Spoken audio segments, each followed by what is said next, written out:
The Achaemenid Empire, which existed from about 550 to 330 BCE, and is also known as the First Persian Empire, was honestly one of the largest and most influential empires in world history. Founded by Cyrus the Great, it stretched from the Indus Valley in the east all the way to the Balkans and Eastern Europe in the west, and from the Caucasus in the north down to the Persian Gulf and Egypt in the south.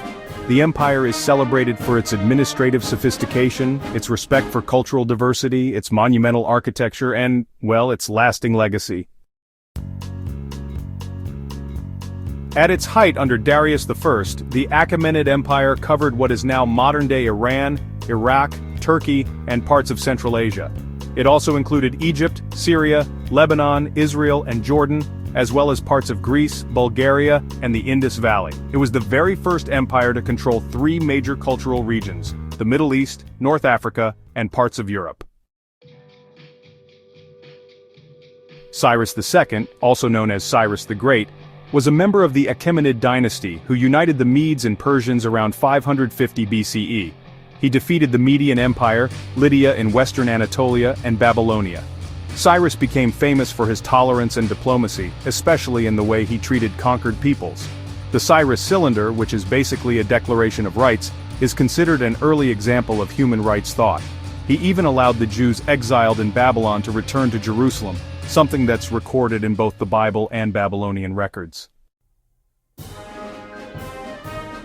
Darius I, also known as Darius the Great, expanded the empire to its greatest territorial extent.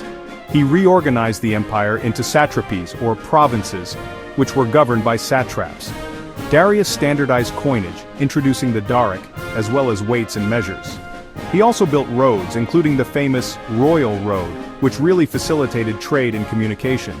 Darius commissioned monumental architecture, especially at Persepolis and Susa. He even attempted to invade Greece, but was ultimately repelled at the Battle of Marathon in 490 BCE.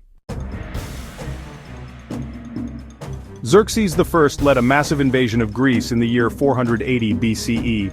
There were some major victories like the famous Battle of Thermopylae, but there were also some big defeats, especially at the battles of Salamis and Plataea. These wars in the end really marked the limits of Persian expansion into Europe. The empire kept going under rulers like Artaxerxes I, Darius II, and Artaxerxes III. But, honestly, internal strife and corruption just kept getting worse. Then, in 334 BCE, Alexander the Great invaded. After his decisive victories at Granicus, Asus, and Gaugamela, he managed to overthrow the last Achaemenid king, Darius III, by 330 BCE. The empire was divided into around 20 satrapies, or provinces. Each satrap was responsible for collecting taxes, maintaining security, and reporting directly to the king. And just to make sure everyone stayed loyal, there was a system of spies, known as the king's eyes and ears, who kept the satraps in check. Local customs, languages, and religions were respected. The king was seen as a divine appointee but governed a culturally pluralistic empire. Aramaic was the lingua franca, while Old Persian was used for royal inscriptions.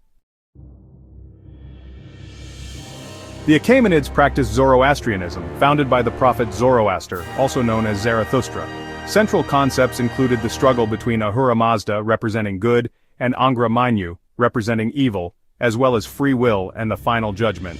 While Zoroastrianism influenced royal ideology, the empire tolerated a wide range of religions.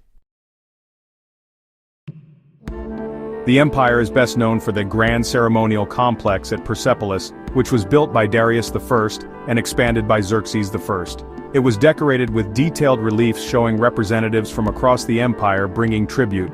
Other major sites included Pasargadae, which was Cyrus's capital, as well as Susa and Ecbatana. A vast road system connected the empire. The Royal Road, stretching from Sardis to Susa, was over 2,500 kilometers long. This incredible network enabled rapid communication through mounted couriers. Standardized coinage made trade much easier across different regions. Agricultural taxes and tribute really formed the economic backbone of the empire. The Persian Empire influenced later empires, including the Seleucids, Parthians, and Sassanids in Persia. Even the Roman Empire adopted some Persian administrative ideas. The Persians contributed to political thought and imperial organization, setting an early model for multi-ethnic empire building. Today they are revered by modern Iranians as the first great Persian empire and a symbol of national pride. The Persian postal system actually inspired the famous Herodotean quote, "Neither snow, nor rain, nor heat, nor gloom of night stays these couriers from the swift completion of their appointed rounds." This phrase was later adopted by the U.S. Postal Service. So, would you like a map, a timeline, or maybe a comparison with other ancient empires like Rome, Greece, or Babylon?